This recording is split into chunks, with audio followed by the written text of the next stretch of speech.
आदाब नाजरीन, जी सलाम देख रहे हैं आप। मैं हूं आपके साथ शफान अंसारी। इस वक्त की बड़ी खबर से कश्मीर एक्सप्रेस की शुरुआत करेंगे। जम्मू कश्मीर से बड़ी खबर आपको बताएं, एनसी लीडरान ने हाईकोर्ट में अर्जी दायर की है। फारूक अब्दुल्ला, उमर अब्दुल्ला ने अर्जी लगाई है नेशनल कॉन्फ्रेंस के लीडरान से नजरबंदी हटाने की मांग इस अर्जी के द्वारा की गई है। नेशनल कॉन्फ्रेंस के 16 लीडरान अभी नजरबंद है।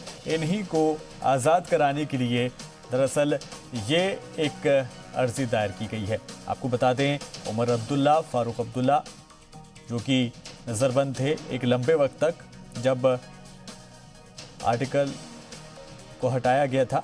और इसी बीच हमारे साथ फारूक वानी भी, हमारे नुमाइंदे हमारे साथ जुड़ गए हैं। फारूक वानी, फारूक अब्दुल्ला आज़ाद होते हैं, उमर अब्दुल्ला आज़ाद होते हैं, और उसके बाद अब ये किस तरह की अर्जी और क्या कुछ इसमें कहा गया? मार्च को जो रिहाई मुमकिन हो पाई जो नेशनल कॉन्फ्रेंस के अध्यक्ष फारूक अब्दुल्ला हैं, तो उसी समय उन्होंने कहा था कि जो उनके लीडर्स हैं उनकी रिहाई भी मुमकिन होनी चाहिए और सभी लीडरों को रिहा किया जाना चाहिए। और उस प्रक्रिया में लगातार वो बने रहे। और उसके बाद जिस तरीके से बहुत सारे लीडरों की रिहाई की गई, चाहे वो नेशनल कॉन्फ्रेंस है, कांग्रेस है या पीडीपी के, हालांकि जो अध्यक्ष हैं पीडीपी की उनको भी अपने रिहाइश पर ही फिलहाल रखा गया नजरबंद। तो दूसरे जितने भी लीडर हैं, चाहे वो नेशनल कॉन्फ्रेंस के सीनियर लीडर और जनरल सेक्रेटरी अली मोहम्मद असगर हैं, नासिर असलम वानी हैं, और अब्दुल रहीम रसिर हैं, और अन्य जो चौधरी मोहम्मद रमजान हैं, आगा सईद रूहुल्लाह हैं, ऐसे बड़े बड़े जो लीडर हैं नेशनल कॉन्फ्रेंस के, वो लगातार अभी अपने घरों में हिरासत में हैं और उनको बाहर निकलने की अभी अनुमति नहीं मिल रही है। उस को लेकर उन्होंने एक याचिका आज जम्मू कश्मीर हाई कोर्ट में दायर की गई, जिसमें ये सभी बातें लिखी गई हैं कि वो उन्हें असंवैधानिक तरीके से अपने घरों में नजरबंद रखा गया है, तो उनको फौरन रिहा किया जाना चाहिए। उनकी नजरबंदी जो है वो खत्म करनी चाहिए सरकार को, ताकि वो भी बाहर आ सके जिस तरीके से एक आम नागरिक आता है। और अन्य लीडरों को जिस तरीके से रिहा किया गया है उनको भी इसी तरीके से वो आज़ादी दी जाए जिस तरीके से दूसरे लीडरों को जो दी गई है। यही चीजें जो है उसमें लिखी गई हैं। जी ठीक है। फारूक वानी, एक बार ये समझना चाहेंगे, जो नजरबंदी में लीडर्स हैं अभी कितने लीडर्स होंगे और कौन कौन से बड़े चेहरे उसमें शामिल है? अभी जिस तरीके से कि इस पत्र में भी लिखा गया है कि 16 लीडर जो हैं नेशनल कॉन्फ्रेंस के खुद के जो हैं अभी नजरबंद हैं अपने घरों में। और वही अगर हम पीडीपी की बात करें तो सरताज मदनी हैं, दूसरे हैं, और जैसे कि शाह फैसल भी हैं, जो कि जम्मू कश्मीर पीपल्स मूवमेंट जो उन्होंने बनाई थी, एक नई पॉलिटिकल पार्टी का गठन किया था, तो वो भी ऐसे ही बंद हैं जिस तरीके से दूसरे लीडर हैं। इसमें कांग्रेस के भी कुछ लीडर हैं, पीडीपी के भी बहुत सारे लीडर हैं जिनको नजरबंद रखा गया है। हालांकि उनमें से बहुत सारे लीडर जो हैं वो पार्टी छोड़कर अपनी पार्टी में शमूलियत की गई, जैसे कि उसके अध्यक्ष जो हैं अल्ताफ बुखारी हैं, उनकी रिहाई है अभी। उनमें से कोई नजरबंद नहीं है, वो अपनी जो पार्टी की कार्रवाइयां हैं उनमें वो शमूलियत करते हैं। कल भी उनकी एक बैठक थी श्रीनगर में। तो उनको छोड़कर जितने भी सारे लीडर हैं बाकी, जैसे कि इनके 16 हैं, और पीडीपी के भी बहुत सारे नेता हैं, दक्षिणी कश्मीर से भी बहुत लीडर जो हैं दिग्गज लीडर, वो भी अभी अपने जो घरों में हैं वहाँ पे नजरबंद हैं। तो कहीं ना कहीं इसके बाद सीधे तौर पर अब पीडीपी भी इसके ऊपर अब आने वाले दिनों में शायद कुछ और वो भी याचिका दायर कर सकते हैं, जैसे कि नेशनल कॉन्फ्रेंस ने की कि उनके भी जिस तरीके से लीडर हैं नजरबंद, कुछ लीडर जो हैं उनके सीनियर, उनकी रिहाई भी मुमकिन होनी चाहिए, उनकी नजरबंदी जो है वो खत्म होनी चाहिए। जी ठीक है फारूक वानी, बहुत शुक्रिया तमाम जानकारी के लिए। तो एक अर्जी दायर की गई है, जो बड़े लीडर्स हैं उनको आज़ाद कराया जा सके नज़रबंदी से, उसको लिए ये अभी अर्जी दायर की गई है। देखना ये होगा कि मामले की समाअत कब होती है और किस हद तक ये कामयाबी रहेगी नेशनल कॉन्फ्रेंस के लिए। Army chief general Manoj Mukund Naravane सरहद पर फौज की तैयारियों का जायजा लेने के लिए जम्मू पहुंचे हैं और फौज के सीनियर अफसरान ने उनकी जानकारी दी है। अफसरान ने बताया कि जम्मू में आर्मी चीफ ने पाकिस्तान के साथ सरहद पर तैनात फौजियों की ऑपरेशनल तैयारियों का जायजा लिया है।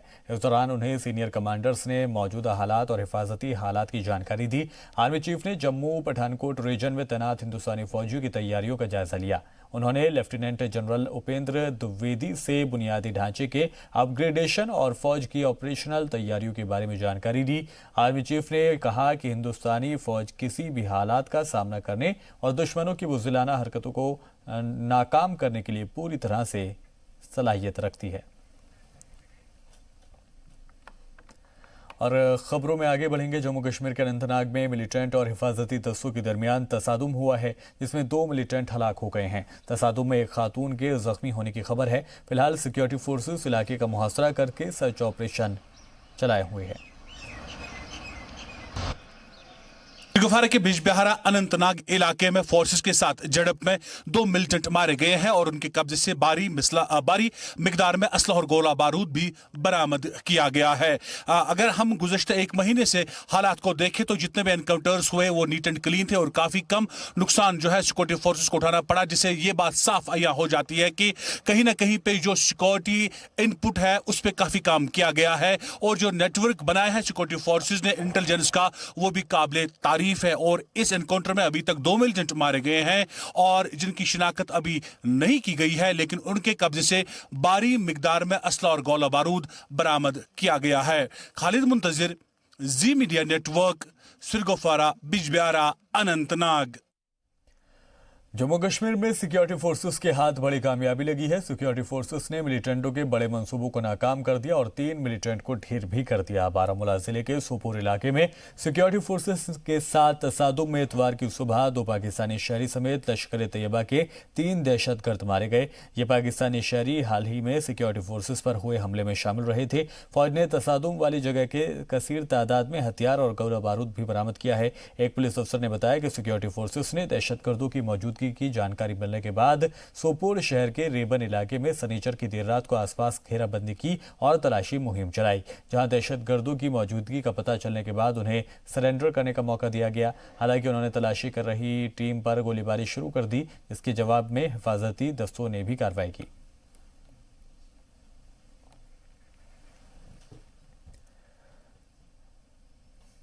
और शुमाली कश्मीर के डीआईजी ने सोपोर एनकाउंटर पर प्रेस से मुखातिब होते हुए बताया कि सोपोर में कल मारे गए 3 लश्कर दहशतगर्दों में से 2 गैर मुल्की दहशतगर्द कोई बड़ा हमला कर सकते हैं, इस बात से इनकार नहीं किया जा सकता। तरंदाजी करने के मकसद से लॉन्च पैड्स पर 250 से 300 दहशतगर्द तैयार हैं, लेकिन हम उनकी दरअंदाजी को नाकाम करने के लिए तैयार हैं। दरअसल कल 3 दहशतगर्दों की सिक्योरिटी एहलकारों ने 18 घंटे लंबे ज्वाइंट ऑपरेशन में जिला बारामूला के सोपोर इलाके में मार गिराया था उन्हें। पुलिस ने उनमें से 2 की पहचान उस्मान और सैफुल्लाह के तौर पर की है, जबकि तीसरे दहशतगर्द की पहचान अभी होना बाकी है। डीआईजी ने कहा है कि रिपोर्ट के मुताबिक शुमाली कश्मीर में 35 से 40 गैर मुल्की दहशतगर्द और 16 से 17 मकामी दहशतगर्द एक्टिव हैं। We can assure you that the Indian Army is well prepared to take on any infiltration attempts. We have been able to foil whatever attempts have been made, and we will continue doing so. That in the new. Further add, in this year there are around about 28 ceasefire violations took place in whole of the North Kashmir range, and there has been desperate attempt from the across. They are trying to push as much as of the infiltrators towards the Indian sides under the garb of this infiltration, but army is already on the high alert. Srinagar में जिला इंतजामिया की जानिब से guideline जारी की गई हैं और एक बार फिर से लॉकडाउन लगा दिया गया है। लगातार जम्मू कश्मीर में बढ़ते कोरोना वायरस के मामलात में इजाफा होने के सबब श्रीनगर में लॉकडाउन फिर से शुरू किया गया है। इसके अलावा गांदरबल में भी जिला इंतजामिया ने मकामी लोगों से कहा कि वो अपनी दुकानें बंद रखें। वहीं अब तक श्रीनगर में कोरोना वायरस से सबसे ज़्यादा अमवात हुई हैं, जबकि पॉजिटिव केसेस की तादाद भी 1000 के पार चली गई है, जिसको लेकर सरकार ने इतवार को एक बार फिर श्रीनगर में लॉकडाउन का ऐलान किया था। जम्मू कश्मीर घाटी में लगातार पॉजिटिव केसेस की जो संख्या है वो बढ़ती जा रही है और अब तक अगर हम आंकड़ों की बात करें तो 10,000 से ज़्यादा संक्रमित व्यक्ति पूरी जम्मू कश्मीर घाटी में अभी तक देखे गए हैं, जिसमें कम से कम सबसे जो ज़्यादा आंकड़े हैं वो श्रीनगर के हैं। यानी मौतों के हिसाब से भी श्रीनगर सबसे अधिक है। यहाँ पर सबसे ज़्यादा कोविड पॉजिटिव की जो संख्या में केसेस आए उसके बाद यहाँ पे मौतें भी बहुत ज़्यादा हुई हैं। उसको देखते हुए कल ज़िला प्रशासन ने एक बार फिर यहाँ पे आज से लॉकडाउन कर दिया है। यानी आज से श्रीनगर में सभी जगहों पर, जिसमें 88 ऐसे कंटेनमेंट जोन्स हैं जहाँ पर पाबंदियाँ आज से फिर से लगा दी गई हैं। लोगों के ऊपर लोगों की आवाजाही जो है वो रोक दी गई है। उसके साथ साथ जो यहाँ की गाड़ियां हैं, यहाँ के वाहन जो सड़कों पर दौड़ते नज़र आ रहे थे, उनको एक बार फिर जाने की अनुमति नहीं दी जा रही है।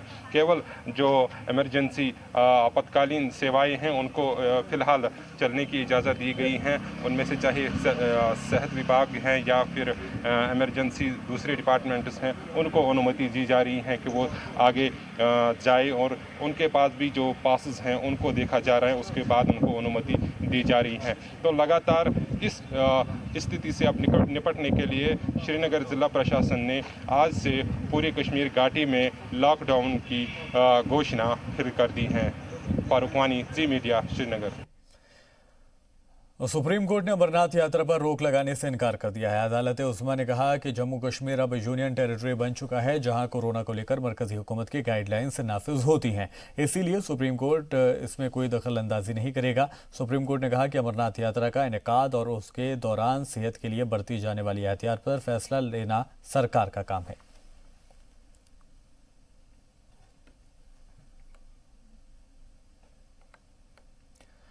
और जम्मू में J&K employees joint action committee की जानिब से अपने मुतालबात को लेकर प्रेस क्लब के बाहर एहतजाज किया गया। कमेटी के प्रधान बाबू हुसैन मलिक ने यह कहा कि सबसे बड़ा मुद्दा यौमिया मुलाजमीन का है। लोगों का कहना है कि उन्हें काम करते हुए 20 से 25 साल हो गए हैं, लेकिन उन्हें रेगुलर करने के लिए कोई पॉलिसी नहीं बनाई गई है। NHM, ASHA worker, anganwadi worker, helper, teacher, बहुत से ऐसे डिपार्टमेंट हैं जिनके मुलाजमीन को रेगुलर नहीं किया गया है।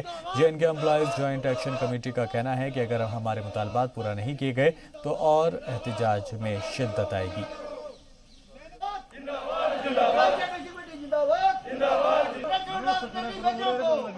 आज हमें उम्मीद थी कि जम्मू कश्मीर में अगर यूटी बनाया गया है, ये मुलाजमों के मसले जो हैं प्रायोरिटी बेसिस पे हल होने चाहिए थे, लेकिन अभी तक नहीं हुए। इसके साथ अनामली क्लरिकल कैडर की है, एक 1996 से, 9 मॉनिटरी 2003 से, और 2 इंक्रीमेंटें भी रिस्टोर किए जाएँ। काउंट्स एम्प्लॉइज का मसला है, हम कहते हैं SRO 160 और 172 को भी इम्प्लीमेंट किया जाए। DA जो सरकार ने सीज़ किया है, हम कहते हैं इसको भी रिलीज़ किया जाए। SRO 24 जो सरकार ने यहाँ जो पैरामेडिकल स्टाफ टर्मिनेट किए हैं, हम कहते हैं उनको भी री इंगेज किया जाए। ये जितने मुद्दे हैं, चाहे यहाँ PDDO और PHE के डिपार्टमेंट में जो प्राइवेटिज्म कर रहे हैं, हम इसकी भी कंडेम करते हैं। ये यहाँ के लेफ्टिनेंट गवर्नर साहब से और चीफ सेक्रेटरी साहब से भी हम अपील करते हैं, मुलाजमों के ये मसले हल होने चाहिए। अगर नहीं करते, 1 महीने का हमने सरकार को टाइम दिया है। जम्मू यूनिवर्सिटी तलबा की जानिब से मास प्रमोशन की मांग को और तेज कर दिया गया है। एहतजाज कर रहे तालिब इल्म रहे महेश बख्शी ने कहा कि जम्मू कश्मीर से 4G इंटरनेट खदमात न होने से हमें काफ़ी मुश्किलात का सामना करना पड़ रहा है और 2G इंटरनेट में पढ़ाई नहीं हो पा रही है। 2G इंटरनेट की वजह से कोई फाइल डाउनलोड नहीं हो पा रही। साथ ही उन्होंने कहा कि जम्मू यूनिवर्सिटी की जानिब से स्टूडेंट्स के सिलेबस को मुकम्मल कर दिया गया है, लेकिन उनका अभी तक 5% सिलेबस भी ख़त्म नहीं हुआ। तलबा ने जम्मू यूनिवर्सिटी की VC से मुतालबा किया है कि जिस तरह से दूसरी रियासतों की यूनिवर्सिटी तलबा को मास प्रमोशन कर चुकी है, वैसा फैसला लिया जाए।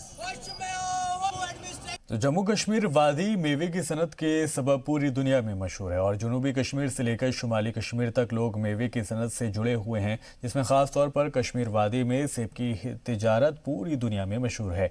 इस कारोबार को मज़ीद बेहतर करने के लिए जम्मू कश्मीर का डिपार्टमेंट ऑफ हार्टिकल्चर गुज़िश्ता कई सालों से नए नए सेबों के दरख्त लगाने के लिए कोशा है। एक रिपोर्ट आपको दिखाते हैं।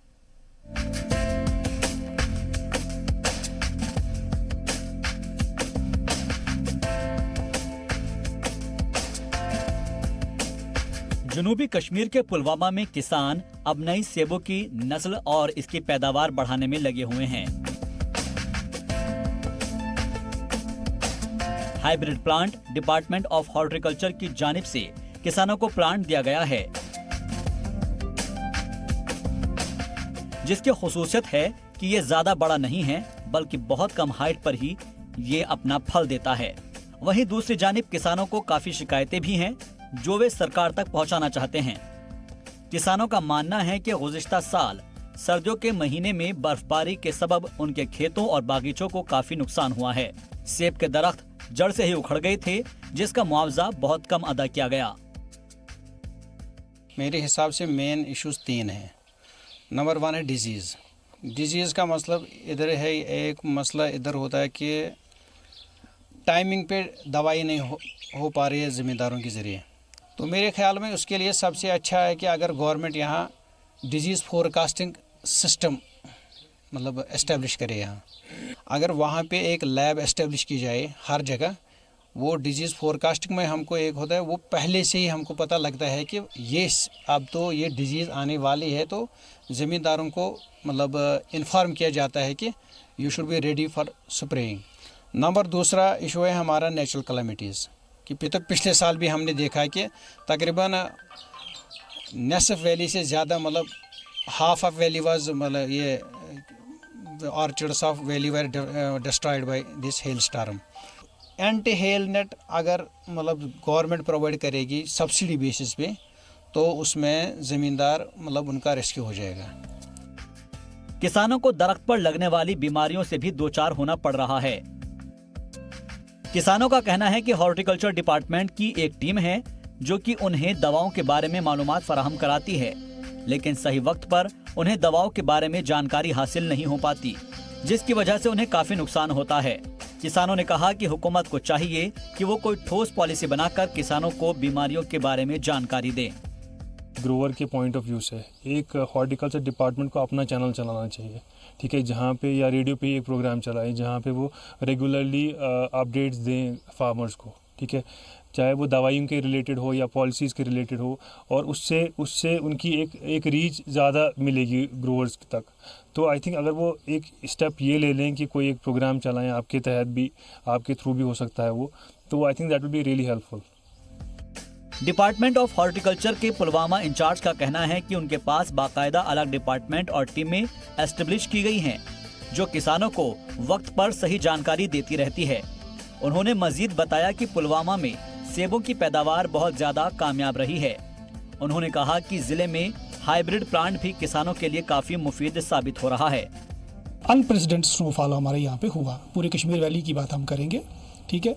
उसके बाद नुकसान भी हुआ, उसमें जो कंपनसेशन, जो रिलीफ जो है गवर्नमेंट की तरफ से जो बनता था, एनडीआरएफ के तहत हमने जो है रिलीफ कैलकुलेट किया, और वो रिलीफ जो था वो हर एक बेनिफिशियरी को, हर एक फार्मर को जिला के अंदर जो है वो डिफरेंट तहसीलदार साहिबान के द्वारा जो है उनको दिया गया। आगे बात की आपने कि डिजीज़ जो है या इंसेक्ट या पेस्ट इंसिडेंट्स की अगर हम बात करेंगे, तो उसमें लगातार जो है डिपार्टमेंट ऑफ हार्टिकल्चर की तरफ से, चाहे रेडियो हो, टीवी हो, या और जितने भी माध्यम हैं, उनके द्वारा जो है हम अपने आर्चर्डिस्ट को, अपने बागवान भाइयों को जो है पूरा रेगुलरली गाइड करते हैं। डिपार्टमेंट ऑफ हार्टिकल्चर के अंदर ऑलरेडी जो है हम एक पॉलिसी के तहत ही काम कर रहे हैं। अगर इसमें कोई मॉडिफिकेशन आती है कोई केंद्र की तरफ से, तो उसके अकॉर्डिंगली जो है आगे जो उस पर काम होगा। वहीं अब किसानों को उम्मीद है कि हुकूमत की जानिब से लाए गए नए मंसूबों से उन्हें फायदा मिलेगा और उनकी हालत मजीद बेहतर होगी। जम्मू कश्मीर घाटी में जो किसान हैं उसको कई सारी दुविधाओं का सामना करना पड़ रहा है, जैसे कि नेचुरल डिज़ास्टर जब आता है, यहाँ के किसान को कई सारी चीज़ों से मार झेलनी पड़ती है और वो मुआवजे के लिए तरसता रहता है पूरे साल भर। लेकिन अब सरकार की नीति भी बदल रही हैं, उनकी पॉलिसीज़ भी बदल रही हैं। साथ में यहाँ के किसानों का कहना है कि यहाँ का हार्टिकल्चर सिस्टम जो है वो सही होना चाहिए और हार्टिकल्चर एक पॉलिसी बनानी चाहिए ताकि यहाँ के किसान को समय समय पे पता चले कि उसको कब क्या करना है, और अगर उसको मुआवजे की ज़रूरत पड़ती है वो उस डिपार्टमेंट में जाए, उनको उनका सहयोग ले ताकि उनको पता चले कि उनको आगे क्या करना है, कैसी पॉलिसीज़ से वो फ़ायदा उठा सकते हैं जो केंद्र सरकार की आती हैं। जैसे कि देश के कई क्षेत्रों में इस तरह की पॉलिसी जो हैं वो पहले से ही शुरू की गई हैं, लेकिन यहाँ के किसान का मानना है कि इस तरह की हॉर्टिकल्चर पॉलिसी अब कश्मीर घाटी में भी होनी चाहिए। कैमरामैन अशरफ के साथ फारूक वानी, जी मीडिया, पुलवामा। वादी कश्मीर के सेब पूरी दुनिया में मशहूर हैं। यहाँ के सेब सबसे बड़ी सनत माने जाते हैं, लेकिन जहाँ हर काम लोग जदीद तरीके से कर रहे हैं, तो वहीं लोग अब कश्मीर में पहले वाले सेब के दरख्तों की बजाय मजीद पैदावार वाले सेब के दरख्त लगा रहे हैं। 3 साल हो गए हमें इन पेड़ों को लगाए हुए। जो ये पेड़ हमने लगाए हैं, तो जो हमारे बगीचे जो होते हैं उनसे कम इनमें खर्ची भी आती है, और जो हमारे पेड़ घरों में लगाए हुए हैं उससे कम मेहनत भी इनमें लगती है, और जो हमारे पेड़ों पे जितना फसल उतरता है उतना इसकी एक टहनी पे उतरता है। बहुत ही अच्छा ये जो निकला हुआ है ये सिस्टम, लेकिन ये बहुत ही अच्छा है। मुझे हो गए तकरीबन यहाँ 10-15 दिन हो गए काम करते। जहाँ जो ये पेड़ लगाए गए हैं इसका बहुत सारा फ़ायदा है। क्योंकि जो डेल्शियस हमने घर पे लगाए हैं ना, उसका नुकसान भी ज़्यादा है लेकिन उससे मेहनत भी ज़्यादा है। इसे एक ही साथ पहले जो लग जाएगा उसको पहले लग जाए, उसके बाद इसका बहुत ही फ़ायदा होता है। वादी जम्मू कश्मीर में शहद की मक्खियों से निकलने वाले शहद का कारोबार पूरी दुनिया में अब फैल चुका है। श्रीनगर में हार्टिकल्चर डिपार्टमेंट की जानिब से यूनिवर्सिटी के तलबा को अब इस बारे में जानकारी फराहम कराई जा रही है। वादी जम्मू कश्मीर में 4 लाख के करीब लोग इस कारोबार से जुड़े हुए हैं और अब कश्मीर का शहद न सिर्फ मुल्क बल्कि गैर मुल्क में भी खासा पसंद किया जा रहा है। श्रीनगर के हारवन और शालीमार इलाके में भी इस कारोबार में ख्वातीन जुड़ी हुई हैं। हमारे जो बी कीपर्स हैं वो जो हमारे बाग मालिकान हैं उनको किराए पर देते हैं। जब उनका एप्पल ब्लूम पर आता है अपनी कॉलोनीज किराए पर देते हैं उनको। 15 दिन में 20 दिन तक 1,000 रुपये पर कॉलोनी लेते हैं वो। इससे उनके जो बागीचे हैं सेब के उनका पॉलिनेशन होता है, इससे उनका जो fruit set premature fruit fall नहीं होता है, फ्रूट सेट अच्छा बनता है, क्वालिटी भी अच्छी बनती है और पैसा भी फिर साइज़ में बाकी प्रीमेचर फ्रूट फॉल नहीं, पैसा भी अच्छा आता है और बी कीपर को भी पैसा बनता है। तो ये हमारा मकसद है कैसे हम एम्प्लॉयमेंट जनरेट करें। इसके लिए हम यूनिवर्सिटी में बी कीपर्स हो, अनएम्प्लॉयड यूथ हो, हमारे जो गुजर लोग हैं, पहाड़ी लोग हैं, उनको यहाँ ट्रेनिंग देते हैं। यहाँ देखें कि हमने अपने इस पॉलिनेशन सेंटर में एक ट्रेनिंग प्रोग्राम करवाया ट्राइबल वुमेन के लिए, जिसमें हम तकरीबन हमारी 25 से 30 पार्टिसिपेंट्स थे। फिर हमने उन सबों में एक कॉलोनी डिस्ट्रीब्यूट की है। दैट मीन्स कि उनकी जो दिलचस्पी है वो इसके साथ है, वो अब औरतें भी इसमें दिलचस्पी रखने लगी, क्योंकि ये ऐसा काम नहीं है कि जिसमें औरतों को पूरा दिन सुबह से शाम तक इसके साथ, जैसे नौकरी में हम जाते हैं सुबह से शाम तक, हमें अगर कोई एम्प्लॉय है तो उसको सुबह से शाम तक रहना है, लेकिन ये ऐसा काम नहीं है कि जिसमें औरतों को सुबह से शाम तक काम करना है। वो मेरा तो काम है कि मुझे efficacy of pollen supplements substitute हमें एप्स मैरीफेरा जो यहाँ पर कॉलोनीज़ है, मुझे यहीं पर काम करना है कि उसका इफ़ेक्ट आगे क्या है, उससे क्या ऑब्जर्वेशंस हमें मिलेगी, मतलब कि ब्रूड रेयरिंग कैसे होगी, फ्रीकेंटिटी कैसे होगी, लॉन्गिट्यूडिटी क्या होगी, फ्लाइट डेंसिटी क्या होगी और कैपेड ब्रूड मोर्टेलिटी क्या होगी। वही मुझे आगे इस पर काम करना है जो मैं स्टार्ट कर। महिलाएं होगी जो इस काम से अभी जुड़ी हैं, अगर हम कश्मीर की बात करें, आप अगर उनका बिजनेस जो है जी, अगर आप जहाँ बहुत सारी महिला जुड़ी है इसके साथ, एक्चुअली हम यहाँ ट्रेनिंग्स भी देते हैं जो उनको सिखाते हैं कि हमें कैसे कॉलोनीज़ को आगे बढ़ावा देना चाहिए, और हम यहाँ से फ्री कॉलोनीज़ भी देते हैं जो ट्रेनिंग्स यहाँ पर लेते हैं, तो उससे तो अच्छी खासी आगे जो भी पैसा वैसा अच्छा मिलता है।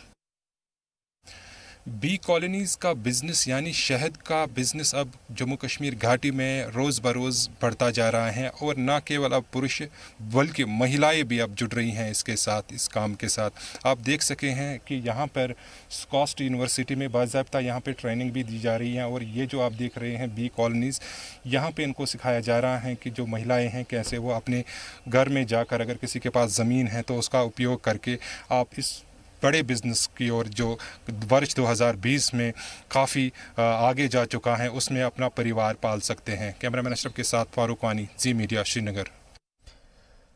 फिलहाल के लिए इस बुलेटिन में इतना ही।